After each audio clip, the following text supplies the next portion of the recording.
নমস্কার।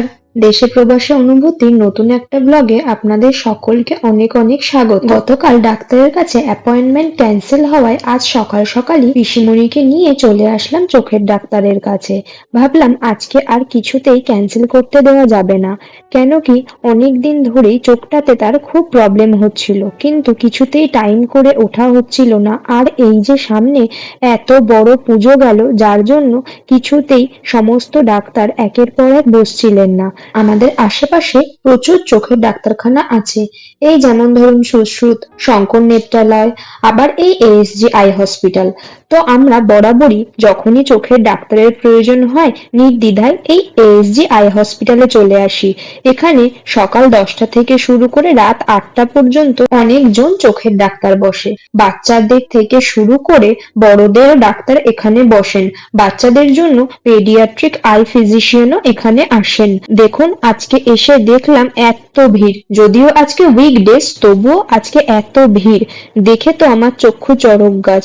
যদিও এত ভিড় হলেও যেহেতু অনেকজন ডাক্তার বসেন, সেহেতু খুব কম টাইমের মধ্যেই দেখানো হয়ে যায়, আর এনারা খুব যত্ন সহকারেই দেখেন। এই হসপিটালের মধ্যে ওষুধ যেগুলো ডাক্তার প্রেসক্রিপশন করেন সেগুলো এখানেই পাওয়া যায়, অন্য কোথাও যাওয়ার আর প্রয়োজন হয় না। সেই জন্য একদিক থেকে ভালোই হয়, অন্য কোথাও গিয়ে খোঁজাখুঁজির থেকে বরঞ্চ এখান থেকে নিয়ে যাওয়া। আগে যখনই দেখাতে এসেছি দেখেছি ইনাদের এখানে প্রচুর টাইপের চশমা, আই সানগ্লাস সবকিছুই থাকে।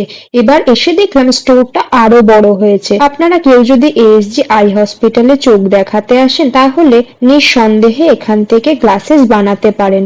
ইনারা শুনেছি গ্লাসেস খুব ভালো বানিয়ে দেয়। অনেকক্ষণ অপেক্ষা করতে হবে বলে আমি কিছুটা হালকা খাবার খেয়ে কিছুটা ফল টিফিন বক্সে প্যাক করে নিয়ে চলে এসেছিলাম। কেন কি আপনারা তো সকলেই জানেন আমি খুব একটা বাইরের খাবার খেতে পছন্দ করি না। আর ফলগুলো পিসিমণি কেটে তাই টিফিন বক্সে করে আমার জন্য নিয়ে চলে এসেছিল।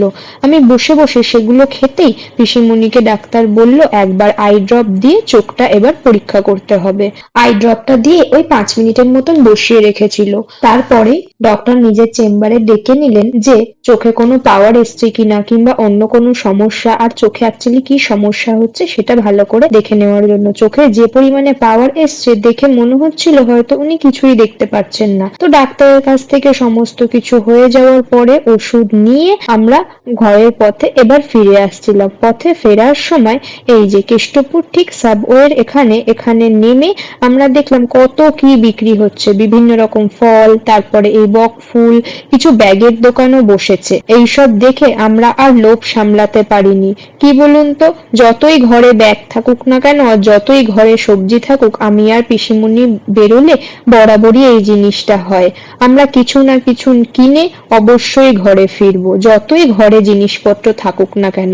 পিসিমণি তাই 1 প্যাকেট মতন বক ফুল নিলেন। নেওয়ার পরে আমরা এই ব্যাগের দোকানে চলে এসেছিলাম। কিছু ব্যাগ দেখে দারুণ পছন্দ হচ্ছিল, আবার দামও খুব একটা বেশি নয়। এই যে ব্যাগটা দেখছেন, এই ব্যাগটা মাত্র নিয়েছে 50 টাকা, কিন্তু খুব স্পেশিয়াস। এর মধ্যে যত রকমের কার্ড বলুন, তাছাড়া খুচরো পয়সা, নোট, সমস্ত কিছুই একসঙ্গে বেশ কম্প্যাক্ট ভাবে এসে যাবে। আর সব থেকে ভালো ব্যাপার হলো ব্যাগটা চেন দিয়ে আটকানো আছে। তারপরে একটা বড় মতো ব্যাগও কিনেছিলাম, সেটাও ওরকম ওই 70 টাকা মতো নিয়েছিল। তারপরে এসে পিসিমণি বলল তিনি ঘটি গরম খাবেন।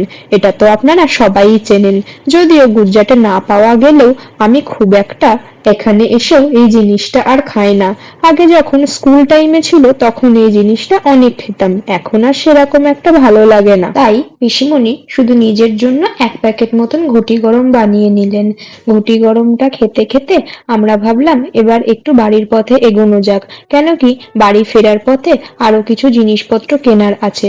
আর ভাবছি যদি সময় থাকে আর যদি রাস্তায় জ্যাম না থাকে তাহলে যাওয়ার সময় যদি জগদ্ধাত্রী ঠাকুর আজকে দেখে যেতে পারি, হয়তো ঠাকুর প্যান্ডেলে পৌঁছেও গেছে। রাস্তায় খুব একটা বেশি আমরা জ্যামে আটকাইনি, সেজন্য ওই 15 মিনিটের মধ্যে আমরা আমাদের প্রায় বাড়ির সামনেই চলে এসেছিলাম। নামা মাত্রই পিসিমণি বললেন কিছু কি মিষ্টি খাবো কিনা। বেশ গরম গরম সেই মাত্রই রসগোল্লা তৈরি হয়েছে, তাছাড়াও দেখুন পান্তুয়া রয়েছে, বিভিন্ন রকম ছানার মিষ্টি, কালো জাম, গোলাপ জামুন, ছানার জিলিপি, আর এইমাত্র সিঙ্গারাগুলিও ভাজা হয়েছিল। আর তাছাড়াও লাড্ডু রয়েছে। পিসিমণি ইনাদের দোকানের ঘিটা বরাবরই বলেন খুব ভালো বানায় নাকি, সেই জন্য 1 কৌটা মতন ঘিও নিয়ে নেওয়া হলো ঘরের জন্য। কেন কি ঘরে না ঘিটা একটু ফুরিয়েই এসেছে। আর সত্যি বলতে যেহেতু ঘরে প্রায় পিসিমণিও নিরামিষ খাচ্ছেন, তাই নিরামিষ তরকারিতে ঘি দিলে একটু টেস্টটাও ভালো লাগে।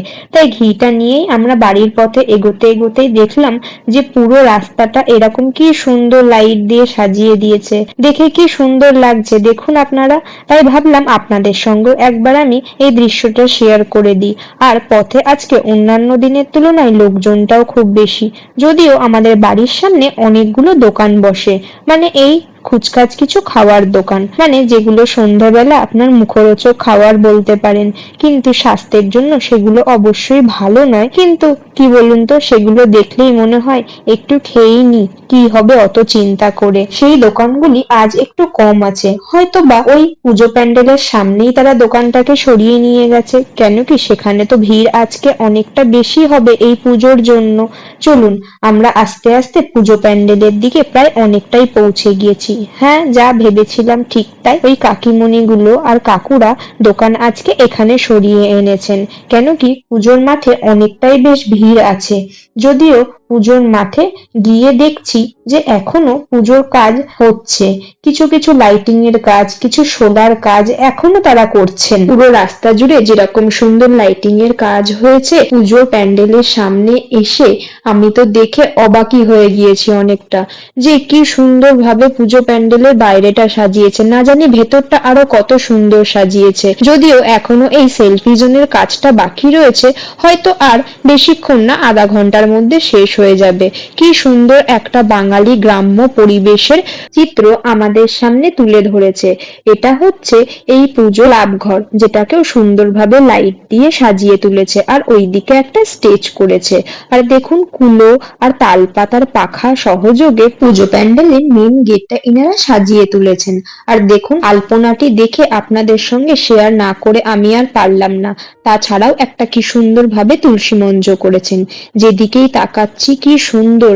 সেই গ্রাম্য পরিবেশে যেমন দেখা যেত যে গোবর দিয়ে উঠোন নিকিয়ে রেখে তারপরে তারা আলপনা দিয়ে ঘরের যে কোনো কাজ শুরু করতেন, এখানে সেই যে আমরা দেখতাম ছোটবেলায় সহজ পাঠের বইতে যে থাকতো একটা গ্রাম্য পরিবেশের চিত্র, আর সেখানে এরকম ধান ঝাড়াই মাড়াই করছে।